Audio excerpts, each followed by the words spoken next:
everyone. Thank you so much to Travelability for having us. I'm Jacqueline Child, and this is my sister and co-founder, Alexa. And we're making love accessible as the only dating app for the disabled and chronically ill communities. So while we're not directly involved in the travel industry, our work really does contribute to this market. Through Dateability, we are providing an inclusive space for people to make connections. Some of these connections may be long distance and require travel, and others may be looking for the perfect romantic getaway. For most people, vacationing is much more enjoyable with a companion, and we have created a platform for the disabled community to meet their travel buddy. We can take it away with the presentation. How many of you have ever looked for love? How many of you have ever looked for love online? There are 80 million adults in the United States and over 1 billion people worldwide who want to find love but struggle to do so. Due to discrimination and various other obstacles, disabled and chronically ill people cannot find companionship on the mainstream dating apps. Imagine being told it would be selfish to have biological children because you could pass on your chronic illness. While you imagine that, I lived it. As a disabled woman, I am one of 80 million people in the US who have some form of a disability. And so many of us struggle with discrimination on the mainstream dating apps. For years, I searched for a dating app for people like me, but I could never find anything legitimate. Until now, Dateability is here, and it's the only dating app for disabled and chronically ill people, the world's largest minority. What sets Dateability apart from the other mainstream dating apps, in addition to our mission, is the Dateability Deets profile section, which is an extensive list of broad terms used to describe oneself, such as wheelchair user, immunocompromised, or food allergy. Dateability Deets helps destigmatize disability and reduce the anxiety one may feel when having to disclose. The market opportunity for Dateability is huge. Let's talk about Grindr, the dating app for the LGBTQ+ community, which makes up about 7% of the US population, roughly 10 million adults.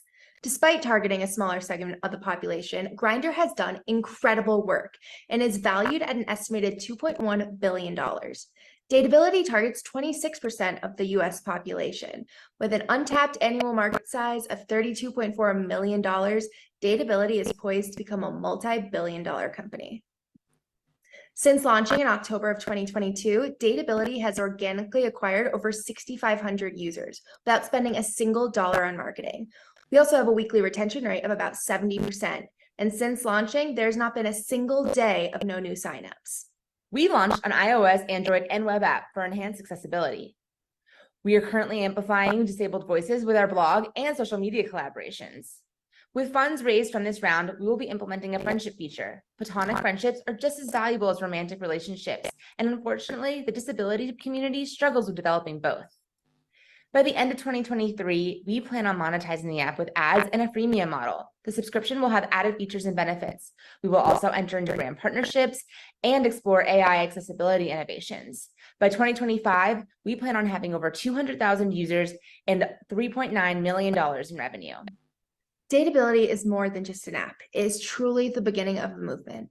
At Dateability, we believe in doing well by doing good. We are currently fundraising, so please connect with us, download the app, and share it with your network. Thank you.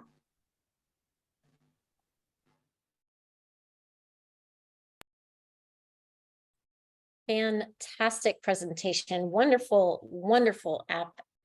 So excited about this. At this time, we'll go ahead and open it up for questions from our judges, and audience members can post in the chat or in the Q&A section, starting with Laszlo for the first question. What a great product, bringing love to 1 billion people. That's pretty amazing. So kudos for the mission. Simple question, what is your exit strategy? Because with this well-defined targeting method that you guys have developed and this great traction, one should just reverse engineer from that exit strategy. Full disclosure, I've worked many years ago with the consolidation of a number of dating sites, and that's a tremendous, highly profitable model. Yes, definitely. And that's, one option for exit. Of course, we want to be involved and work for Dateability indefinitely, for as long as we're able to. But being acquired by one of the apps would be ideal. Bumble has been acquiring more niche apps, even though this is for the world's largest minority and we don't consider our target market niche. They have been acquiring apps, and their origin story is similar to ours. We really resonate with Whitney Wolford's story. And then also IPO, or we just continue operating on our own independently. But either way, we have several options, and we just really want to change the social experiences of this vast and intersectional population. Thank you.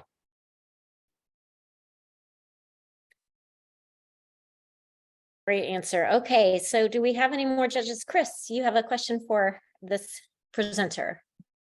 Thanks, Christy. Hi, Jacqueline Alexa. Hi. Very nice to see you.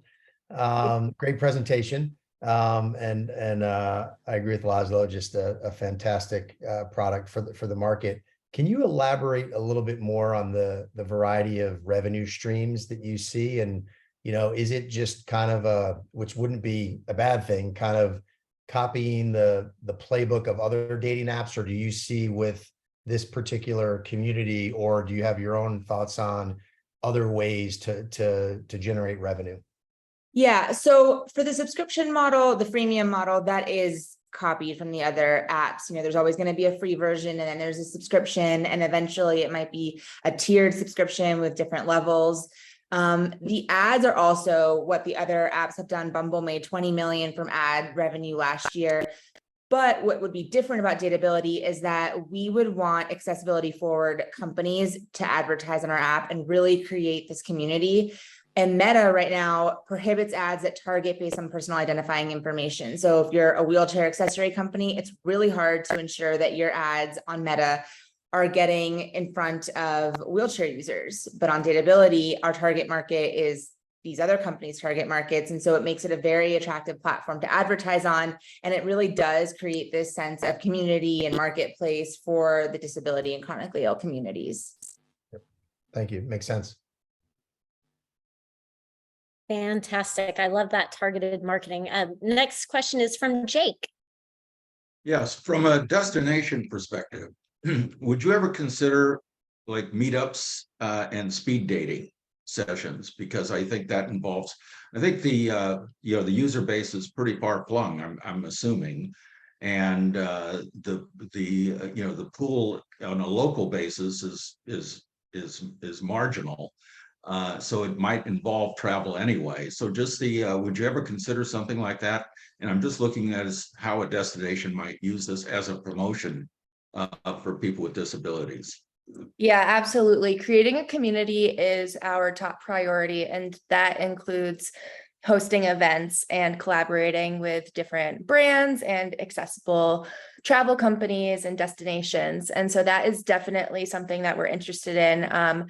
We're looking for the next year to start hosting events and sort of do that same speed dating of type of event in other destinations in big metro areas, so that we can facilitate these connections in person, but of course also promote Dateability. I've got another. Oh, go ahead, Camilla. Let's go. Well, I saw Chris's first. Let's No, do Chris, you were first. Sorry. Is there, with this community, several people I've talked to who are a part of the community, certainly romantic relation are one thing, but there's also just a general loneliness factor. And just because for a lot of people, it's just hard to get out socially. There's a lot of anxiety with that. Is there kind of more of a friendship, companionship angle to this? Yeah, so right now, while we don't have an official friendship feature, we do have a section on our app that is a looking for section, and you can put in friendship or monogamy. There's different selections. And then with our next investment, we will be creating an official friendship feature, which will be within the same platform of Dateability, but a totally different section of the app. And so everyone if you want to have it on as a friendship or romantic, you'll have two separate profiles. But we absolutely agree that friendship is extremely important. And, the isolation is real among our community, and we really want to combat that. Yeah, we noticed that, it's the largest minority, but unlike the other minorities, it is one that really lacks in a culture, sense of community. Everyone does have these feelings of isolation, and that's very different than what other minorities experience. Even if they're marginalized from the mainstream, they tend to still have each other, and the disability community doesn't have that as much because the world, as you all know, is so inaccessible. It is so hard to create connections, romantic, platonic, professional. It's just really, really difficult. And we want to change that. Thank you. That's super smart. Great response. Camilo, you're up. Yes, congratulations on the business that you both are creating. So I'm not an expert on this field, but I was thinking that probably these type of apps, they have a very kind of predictable way on their businesses, meaning the freemium. I think that's the main business model of this platform. Trying to get outside of that, I think it could be potentially complicated. Therefore, more than a question, it's a suggestion, which is, I think the focus not only should be on the community, which I absolutely agree, but it should be on the product. Meaning that the way that you're building the profiles, like how you're allowing matches to happen, I think is extremely important to go over and over and over again. Because as you said before, what you really want to achieve here is meaningful connections. And I don't think necessarily that happens on other, I'm already married, but I never use one of the things. But I think meaningful relationships are not happening in some cases over there. There's a lot of concentration of a few people that get most of the market, right? So then, I don't know, I think there's a critical kind of approach towards the product. I really suggest that you focus on building a great product, a great user experience. Yeah, that's my suggestion only, more than a question. Yeah. We completely agree, and which is why we use what's called a user-generated algorithm. And so we agree that the other apps don't do a great job at determining compatibility. And we want our users to see everyone who meets their sexual orientation and age and gender preferences. And so we give the users every single user that falls within that. And then they can choose whether to swipe left or right, depending on that.